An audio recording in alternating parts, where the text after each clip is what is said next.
In 2024, Iraq made the controversial decision to lower the age of marriage, drawing global attention to the ongoing issue of child marriage within certain Islamic nations. This decision raises critical questions about the intersection of tradition, religion, and human rights, especially regarding the misapplication of Islamic law. While some claim these practices are justified by the Quran and Hadith, this exposé will expose the misunderstandings, contradictions, and dangerous implications surrounding these interpretations, and why reform is necessary to protect children from harmful practices. One of the central points of controversy is the marriage of Prophet Muhammad to Aisha, a young girl, which has long been cited as justification for child marriage in Islamic societies. The widely cited age of Aisha at the time of her marriage is 9 years old, based on hadiths. However, it's essential to note that there is disagreement about the precise age, and the notion that Aisha's marriage was justified by divine command has been debated extensively among scholars. While some still argue that Aisha was 9 years old at the time of her marriage, others attempt to reinterpret her age, or question the validity of the hadiths that assert this. Nonetheless, the historical reality of Muhammad's marriage to Aisha has led to widespread misapplications of religious texts in justifying child marriage. The Quranic verses that mention premenstrual girls, those who have not yet menstruated, create a dangerous legal grey area that has been misinterpreted to justify child marriage. The concept of premenstrual is used to suggest that girls who have not yet entered puberty can still be married, sometimes even as young children. But the issue lies in the misapplication of this interpretation. Premenstrual girls are by definition still children. The claim that girls can be married before puberty contradicts modern understanding of children's rights and psychological and emotional readiness. Islamic law historically viewed puberty as the marker for adulthood, and while this may have been true in the past, it is no longer a valid justification in the modern world where children's rights and developmental psychology now dictate that child marriage is harmful. The modern-day misapplication of Islamic law is a significant concern. Many societies continue to adhere to outdated interpretations, failing to recognize the need for contemporary understandings that prioritize human rights and child protection. The dangerous continuation of these practices in modern-day societies is alarming. While traditional Islamic jurisprudence allowed for child marriage under certain circumstances, contemporary interpretations must take into account human rights, child protection, and modern medical and psychological understanding. Despite the clarification of these practices and the recognition of their harmful effects, some Islamic nations still fail to update their laws to protect children. In 2024, Iraq's decision to lower the legal age of marriage demonstrates the continued misapplication of outdated interpretations of Islamic law. Countries like the UAE and Dubai, while presenting themselves as modern, have laws that allow marriage at a young age with parental and judicial permission. These laws create an environment where child marriage can still occur if permission is granted, further enabling the continuation of the practice.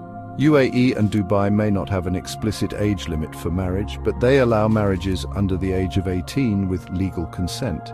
This is done under the assumption that Islamic law, citing the example of Aisha and the Quranic text regarding premenstrual girls, justifies such practices.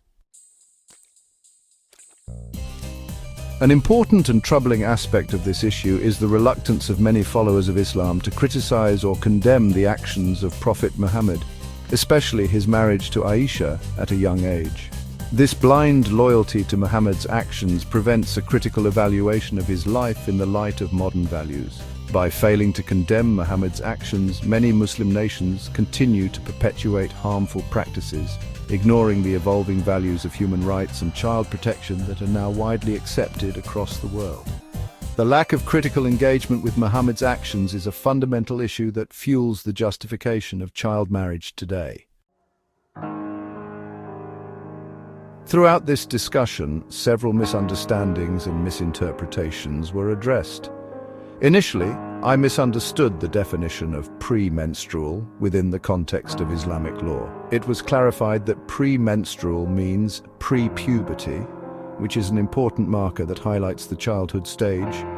and not the age of marriage readiness. The historical context of Aisha's age at marriage is crucial, but contemporary societies should reconsider these practices in light of modern ethics. We also discussed how the interpretation of Islamic law needs to evolve. Just as the understanding of rights and justice evolves with time, so too must the interpretation of religious laws. Laws that allowed child marriage in the past should be reformed to align with the protection of children and human rights today. While some traditional interpretations of Islamic law might allow for child marriage, modern followers of Islam must recognize the importance of protecting children and upholding human rights. The message of justice, compassion, and equality that Islam promotes must be reflected in the protection of the vulnerable. Countries that still have laws allowing child marriage should update these laws to reflect modern understandings of children's rights and psychological readiness. More educational efforts must be made to dispel misconceptions about child marriage and its impact on children's lives and development. Islamic communities must reject harmful practices and focus on reclaiming the true spirit of justice, compassion, and protection of children.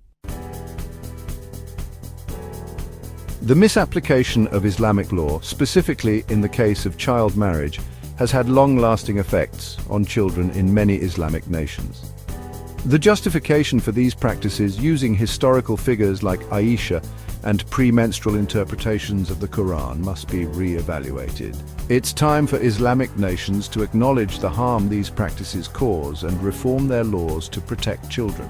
Ignoring these harmful practices and failing to condemn Muhammad's actions continues to harm children, perpetuating the cycle of child exploitation. It is crucial to save the children, whether in Iraq, the UAE, or any other nation, that still practices these outdated and harmful traditions. The time to act is now. Expose the flaws in the justification for child marriage.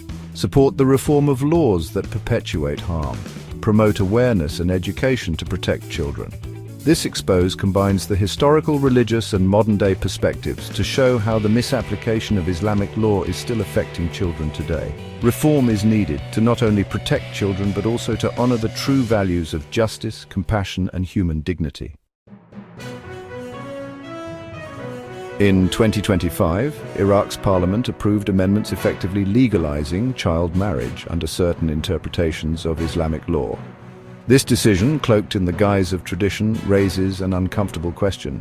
Are such practices rooted in faith, or something far darker? When religious leaders seek young brides under the banner of divine approval, how different is this from the exploitative dynamics of a sex cult? The oft-cited justification for child marriage is Prophet Muhammad's marriage to Aisha, claimed to have occurred when she was as young as 9. Defenders argue historical context, but does this context absolve actions that would be criminal today? If morality is timeless, why cling to practices that even many ancient societies found unnecessary? If we're going to excuse everything by historical standards, why stop at child marriage? Let's bring back bloodletting and leech therapy too. Iraq's recent amendments show a troubling trend, using religion as a smokescreen for regressive laws. While progressive Islamic scholars push for reforms, conservative lawmakers cling to archaic interpretations. The same lawmakers who decry Western influence seem perfectly fine adopting Western technology, but not their human rights standards. What separates these practices from cult behavior? Cults often exploit followers' loyalty, enforce harmful rituals under the guise of divine will, and place leaders above scrutiny. Sound familiar? When religious authorities demand obedience while perpetuating harmful traditions, they blur the line between faith and fanaticism. Why do people accept these teachings? Is it blind faith, fear, or a refusal to question authority? The parallels to cult psychology are striking rapid belief shifts. Sacrifices that benefit leaders disproportionately, and suppression of dissent. Are these followers victims or enablers? Perhaps both. In 2025, we pride ourselves on progress. Yet some defend child marriage, a relic of uncontrolled sexuality masquerading as tradition. Even in primitive times, this was unnecessary. Today, it's indefensible. What does it say about a society that normalizes such practices? When faith becomes an excuse for exploitation, it ceases to be faith. It becomes control.